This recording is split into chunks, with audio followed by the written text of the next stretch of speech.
Welcome to the Wild Hope Rising podcast. I'm your host, Sunny Kane, and I'm so glad you're here. I want to help you be wildly you. And believe it or not, you're already her. So I invite you to listen in. I'll help you move through the wilderness, no matter how you got here. So let's lean in, ignite your purpose, and discover what you're made of. Buckle up, my friend. It's time for Wild Hope. Well, I want to welcome you back to the podcast. I'm so excited to spend some time with you today. I know that you are a busy woman, and when you are walking through your life, your time is limited. And so where you invest your time is really important to you. And so I just want to thank you for allowing me the honor of you listening wherever you're at today, whether you are spending some time on the treadmill, maybe you're going for a walk, trying to get your steps in, maybe you're driving in your car. I don't know where you are, but what I want you to know is I do not take it lightly that you are choosing to give your time and your energy to this space. And I have such a beautiful vision behind my eyes. And it's kind of strange to build it in a podcast land because on some levels, I'm sitting in a she shed and I am looking at a picture of myself on the screen. And so the idea of building a community of women feels a little bit impossible. I feel like it's a fake community of me, myself, and I. But the vision I have behind my eyes is that of a community of women that are proclaiming freedom through their transformed lives, not proclaiming freedom by those fake things that actually look like freedom. We all crave them, but on the inside, they feel empty and, they're a bust. I really want to see freedom happening in the lives of women. And on some levels, I've accessed this myself. On others, I'm still learning my way through this. We're in this together. And so in this weird kind of wonky way of having a podcast where we don't actually see each other, unless, of course, you're watching this on YouTube, but I can't see you. And so I am going to do my best to just share real stories to help you to feel like we're just two chicks having a cup of coffee. And I'm bringing real stories, knowing that I am not here because I want to talk at you, preach to you. I'm actually here because I want to walk alongside you. I want to grow with you. I want to see God's best, and I want to discover truly what you and I are made of and what we've been made for. And so when we get to hear from you, you have no idea what a privilege it is to me and Tammy both, who you guys see it. She comes on every fourth week and we have a little hope huddle together.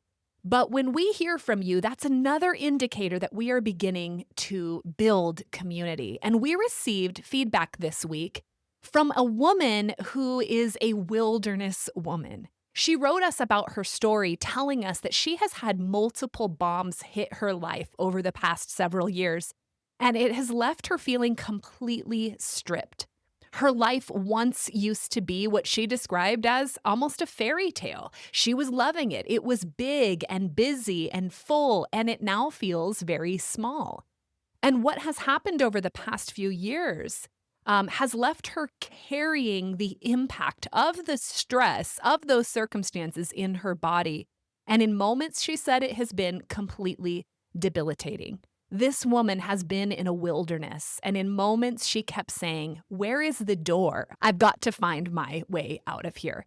Now, I asked this woman, this wilderness woman who was so brave to decide to start engaging in community, I asked her, "What do you need in this season?" And she said, "Honestly, I just need hope and to know that God can give back better than all that was taken from me." And I just felt my heart relating so much. I can think of seasons in my life where I too have been desperate for hope and just wondering, could God make better what was happening in my life? And it felt impossible at the time. But I'm on the other side of that now, and she's kind of muddling her way through. And I said to her, "What do you want other women who might be in your season to know?" And she wanted me to tell you that Jesus understands the circumstances that you walk through, that you can bank your life on him. He can be trusted, and he sits with the brokenhearted, and that means you. And so I just want to thank this woman who reached out to me. I'm keeping her name private because she might not want you guys all to know it, but what we're doing here is building community. And we also heard from another woman who is appreciating that she feels like we're building authentic connections here. And I don't know how that is happening, but I am trusting that God has the ability to reach through these sound waves and start building the connection of hearts. Because wouldn't it be awesome if, like the woman who wrote into me, we could find a table that we could sit at where we could bring the fullness of who we are, all of our fears, all of our hopes, all of our dreams, those moments where we have carried disappointment and we haven't known how to get through and we don't know how we're going to get by. And we're one moment on the height of faith, and in the other moments, we have none. Wouldn't it be cool if we could sit at a table where we could bring all of that and have it be welcomed in safety? Well, I believe it's possible. And I also believe it's possible for a bunch of rad chicks to gather together, sharing the authenticity of our stories and our heart's cries, and also to seek God and trust Him for the transformation of our lives, for the renewing of our minds, and to bring us freedom. Actually, we've already been given freedom, but that you and I might learn to walk in the freedom that we have been set free for. So that's what we're building here. We love hearing from you. And one thing I want to say to you is what we have learned in this podcast world as we're brand new to this is when you take the time to rate and review our podcast, that's not about giving us claps and cheers, though we appreciate it. That's really about helping other women who are in wilderness seasons to find us because of crazy things like algorithms. And if you want to do one better and you feel like one of these messages really resonates, what would help us is if you began to share this on Instagram, on Facebook, on wherever you are, so that other women can access this and we begin to reach women who, like us, want to see a community like that. And so thank you so much for being here. Thank you for listening. And we appreciate your rates and your reviews and all of those things. So with that, I want us to just dive in today. We are in a series called Hope Duds. And if you didn't get to hear the last one, I encourage you to go back. It's just one podcast before this. And a hope dud is those moments in our life where we attempt to grasp hope. We might be in the middle of a difficult circumstance. We're walking through things that we feel like I've got to get a hold of hope. And we end up falling into this trap where we are disillusioned to believe that the answer to get us through whatever we are walking through is whatever we are manufacturing in our own strength. And we end up finding ourselves at the end of whatever these things are, and we're going to talk about common ones, but we end up latching ourselves onto empty promises or false hope. And we discover, well, that was a dud. It didn't provide the hope that I was aiming for. And this is the equivalent of us going to the faucet instead of going to the fountain of hope. Now, God is the fountain of hope. He is ever flowing and He is always available. But so often in these crazy, challenging seasons, we find ourselves settling for a drip when we could have had endless supply. So last week, we talked about the hope dud of self-help culture. And oh my goodness, that one was like a sticky one, the exploitation of hope. Because self-help culture is everywhere. And I believe that it grows and we fall for it because there's something in us that wants to do it. We're willing to do the work. That's a great part about our hearts. And there is a partnership with God. There is an aspect of us needing to do a level of work to walk in our healing, to walk in our freedom, to walk in agreement with God. But self-help culture can be an exploitation of our hope, and it is a dud. And right there in the midst of self-help culture that we fall for, that is all around us, is a thought that we end up driven by. It's deep in our subconscious mind. We don't even realize that it is really driving us. But it is married to another hope dud, and that is this. I want to talk about the boo. And you're like, what are we talking about? Is she talking about ghosts in the closet or what? The boo, like it's going to jump out and scare you? What kind of? But honestly, the boo stands for the big opinions of others. And you might think that sounds really cheesy, like the boo. Oh my goodness, I can't even keep listening. But the thing is about a word like the boo is you're going to remember it. You're going to recognize when you are in this hope dud because of that cheesy one-liner I just gave you. I am falling for the boo, the big opinions of others. Now, this is driven by a thought in our subconscious mind, and we end up completely unaware of the internal messaging that is driving us. we are having this internal messaging that might sound like, if I can keep everyone happy or them happy, if I can manage the mood, if I can please other people, if I can gain their acceptance or their approval, if I can earn my way to the table, into the circle, to the promotion.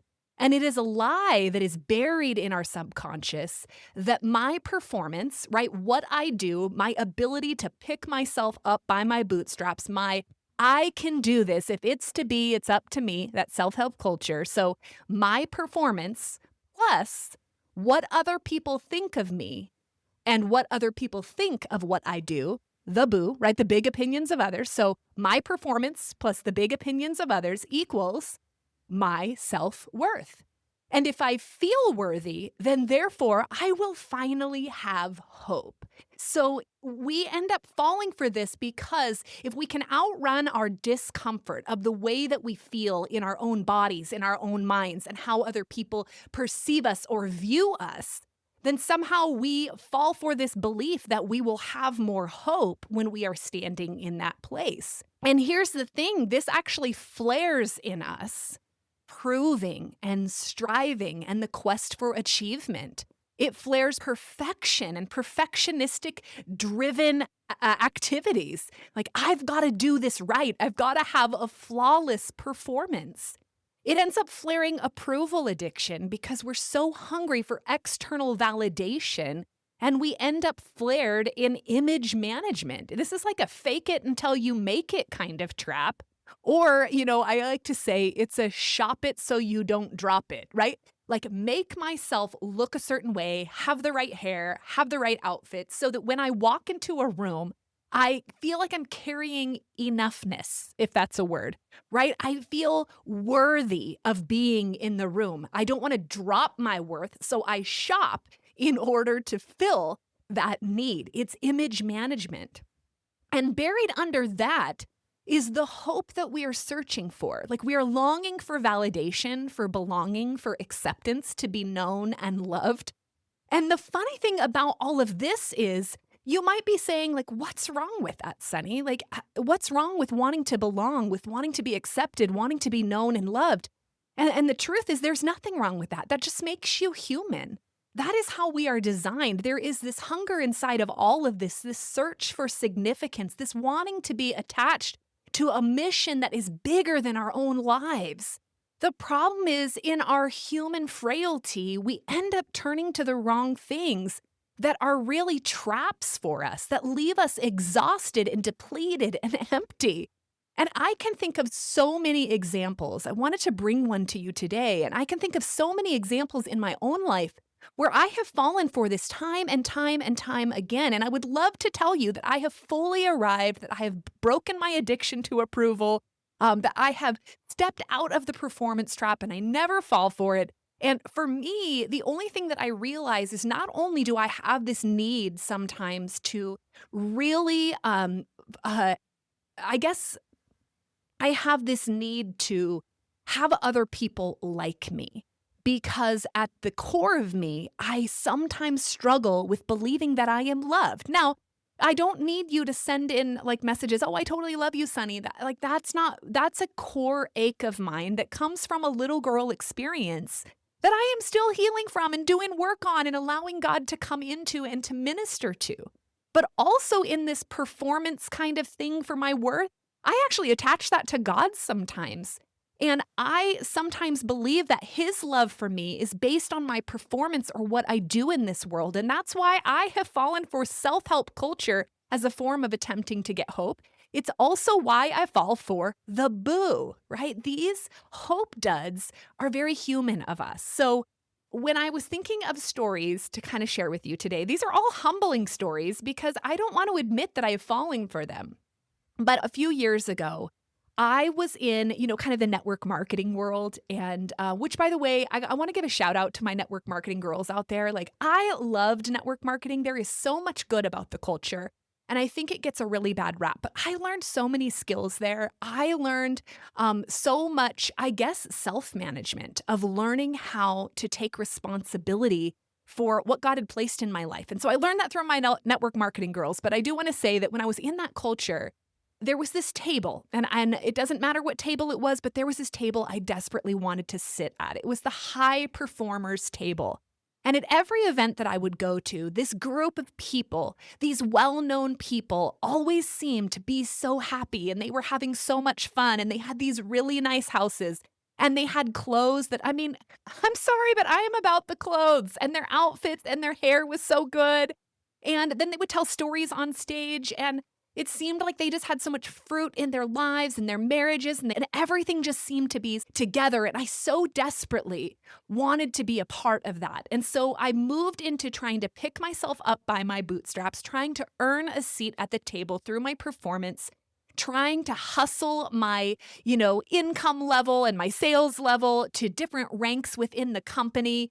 And I kept trying to go, go, go, go, go, go, go. And in that, every time I would hit a rank, I would have this excitement, and I would be like, I'm doing it. And it would just give me that little hit of dopamine to kind of keep me in this track. And so I was completely unaware that I was being driven not only by self-help culture, but also by the big opinions of others and the desire to sit at that table. And I will never forget, so I hustled my way to the top. And again, please hear my heart here. There is nothing wrong with that hard work ethic that gets people to that table. What I am talking about is my heart motive, okay? It was what was underneath the surface, my desire to be known and to be loved and to know that I was enough. I had placed it in my performance. And I will never forget a meeting. It was my first meeting stepping in at the rank that I had finally achieved. And I had worked at this thing for a lot of years. And I got into this meeting, and I will never forget one of the women that I had looked up to. And again, please hear me right. This is not me bashing on a network marketing table. I am pointing out the girl inside of me that was driven to pursue a hope outside of God. I was driven by my flesh. And I was so excited to step into this Zoom room with all of these people on screen. I was blown away. I was feeling a level of insecurity. I wanted to belong there. I wanted them to want something from me. I wanted them to see that I was valuable. I wanted to say something that really just, changed their lives. And as she was talking, this leader that I looked up to, she made this comment, and she said, you need to know that this, and she was talking about work ethic and the importance of, we do hard work to sit at this table. But what I heard and what she said was, this is not a belongers table.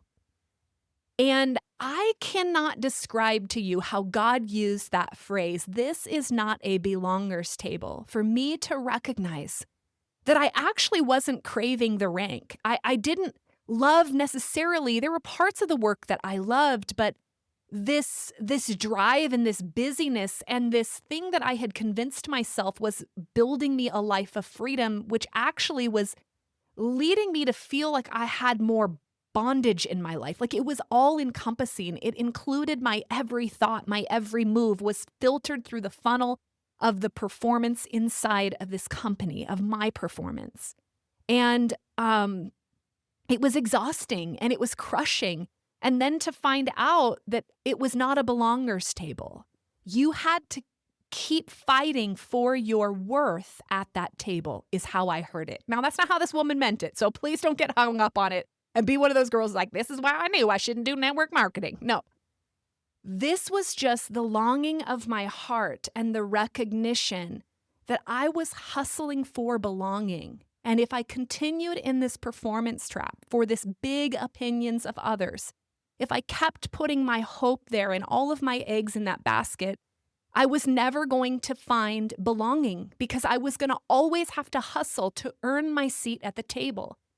And something inside of me broke that day because I realized that I had fallen. It was my hope dud moment. And I remember realizing that I had hustled myself to a table that I so desperately wanted belonging at, that at the end of the day, and I get emotional here, but at the end of the day, I didn't belong there.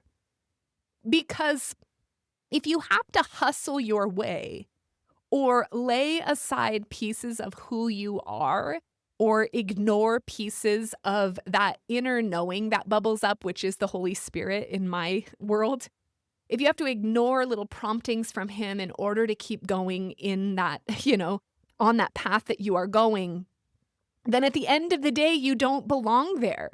My behavior did not line up with the identity of who God made me to be. And it was this falling for this performance trap of the big opinions of others that drove me there. Now, I had to own that, and I had to really get real with myself and gain some clarity in that moment in order for God to begin to get a hold of my heart and help me to have a shift in my life. And I say that to you to say this. That felt like all the goodness that was Sunny, like all of my hard work, there was this part of me that it was very addicting, and it felt like hope for a while. It felt like worth for a while.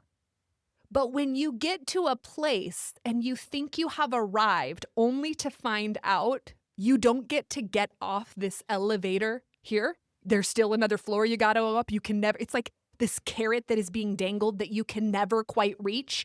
Then you have to realize that is not hope. There can never be rest there. And you might be there right now. I don't have any idea. And one other thing, I know I keep saying to you that this is not about the network marketing world, but what I also want you to know that I am not saying, in case your heart is getting hung up there, I am not saying that we should not be hard workers that move and are goal-oriented and move towards those things.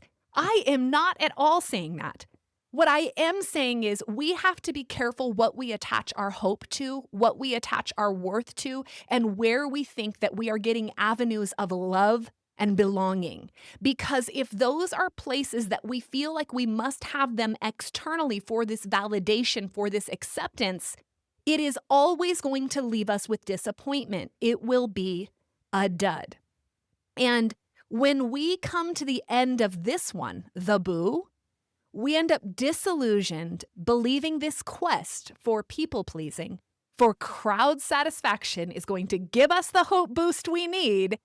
We end up actually realizing that we are enslaved, that we are in bondage, that we are turning to the opinions of others who have a perspective that is as limited and as human as ours. That was my moment in that room. Like, wait a minute. I have wanted belonging in this place so bad, only to land myself at a table where at the end of the day, this person has a limited perspective and a human mind just like me. We end up here all the time, you guys, tying our hope and our worth in our ability to meet the standards of others. And in this, we get amnesia. That's what I described in my story. Amnesia, forgetting who we are and hustling for what we already have. And at the end of the day, there is a disconnect between our behavior and our true identity, the God-given one. And the larger this disconnect grows, the further your behaviors get from who you actually are. And the larger that disconnect is, the deeper into the wilderness you go. Because when our behavior is connected to our ability to keep people happy, it will display always our insecurity, our fear, and our lack of stability. It's like the elevator I talked about. You get in to the elevator thinking you're going somewhere, pushing the button, and you can't wait to arrive until you get to the top floor, only to realize when you get there, you still have to go up another one or you go back down. You're on this elevator of acceptance and you never actually arrive. You're just constantly taking a ride. And this leaves us, my friends, easily manipulated. We end up depressed, hypersensitive, right? Because we're looking at the moods of others, hypersensitive. We're looking at their faces. We're looking to see if they are approving of us, if they're clapping, if we said the right thing, if enough people liked our post on social media that we poured our hearts into, not to serve, but in order to receive something from other people. We end up codependent. We end up angry and resentful, right? Because other people can never measure your worth by their opinions, by their moods. And when they let us down and when what we have done to earn our seat at the table doesn't have them clapping, then we end up angry and resentful. But the thing is, just like that lady in my story, she had no idea what was happening in the undercurrent of my heart. She had no idea that honestly, all of the work I had poured in, I had just realized I would never arrive. You cannot look at other people to measure your worth. Why? Because people are fickle. They change their mind all the time. And never mind the fact that it will leave you living a superficial life, robbed of peace, and it's exhausting and soul-sucking and hope-draining. And the crowd will never be satisfied. This is the Rolling Stones, and they knew it when they said, I can't get no satisfaction. Though I try and I try and I try, I can't get no satisfaction. That is the crowd. And we have got to stop. We've got to step out of this dud. Because at the end of the day, the boo, these big opinions of others, it is just another case of us turning on the faucet instead of going to the fountain. It's us settling for a drip when we could have endless supply. And it is literally a display of us hustling for what we already have. Now, follow me for a minute. You could be a person who faith is not a part of your story. But what I want you to know is that I believe that every human being is born with intrinsic worth, right? Think of, is it Maybelline? Like maybe she's born with it? You are. That's not a question. It's she's born with it. We have intrinsic value and worth. Just look at a baby. Look at the beauty of who they are. They do not have to earn the wonder and the magnificence of what is in that little tiny baby that is just breathing on its own suddenly. They just have it. We already have it. It's been designed within us. And even in all of our human frailties and all of our screw-ups and the big messes that we create in life, even at the worst point of your failure, the thing that drives you that you think you can never recover from or run away from, it will always be this cloud hovering over you. Here is what I know to be true.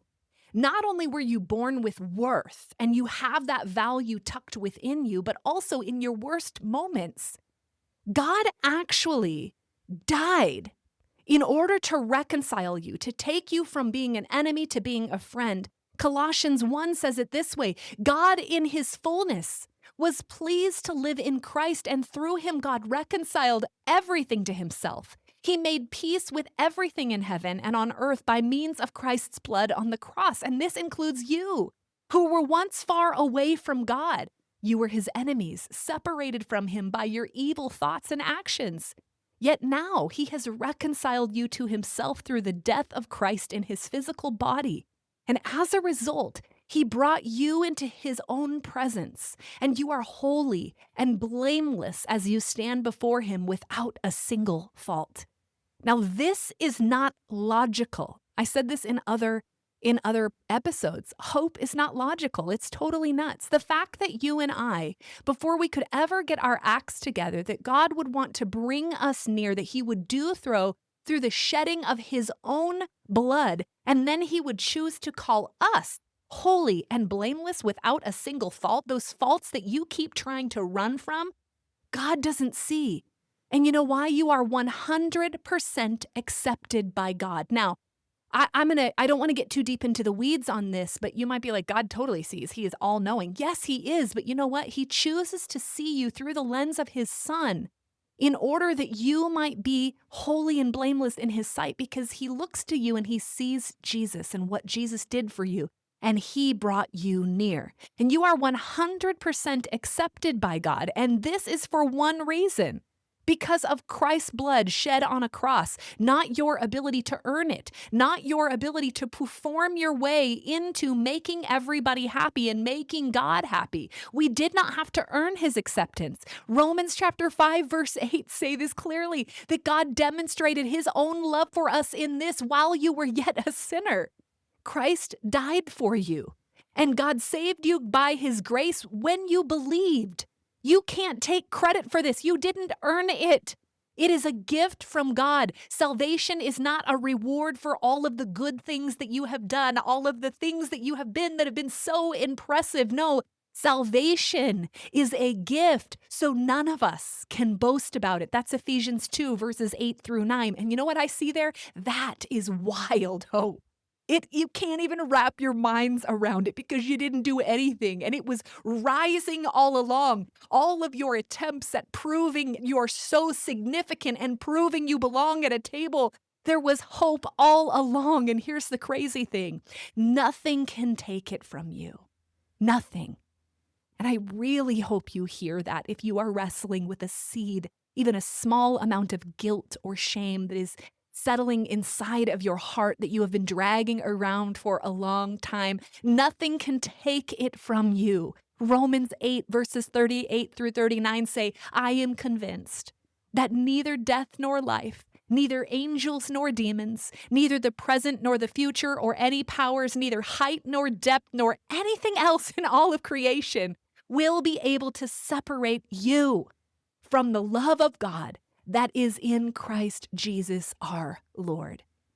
His love found you, and His love finds you acceptable. He stamped His worth on you in the moment that He formed you in your mother's womb, and you are holy and blameless in His sight. You have purpose, and your life was planned on purpose. You are unforgettable. You are fully known, all of you, and you are never rejected, even in the places that you most expect it. You were found worth dying for, and you are never abandoned. You are accepted. You are loved, and nothing can take that from you. No amount of rejection from a human being can take that from you. And in God, hope is ever flowing. It is always available. And His is a table of belonging. You don't have to perform for your seat or earn approval to eat. You can just taste and see that He is good. So I want to encourage you today. What if we became women who decided to release the boo, our attempt to put our hope in the big opinions of others, and instead we dared to believe what God says about us. And we began to lay down our need to please everyone. And we'd instead decided to choose to be women who have nothing to prove and no need to impress. My friend, you're already her. So go be wildly you. My prayer is freedom will become your story and redemption your song. Now it's time to take hope-filled action. And if today's episode spoke to you, please don't keep it to yourself. Like, subscribe, and share, and help us grow this community. Thanks for listening to Wild Hope Rising. Until next time, keep stepping boldly into the spacious life you were created for.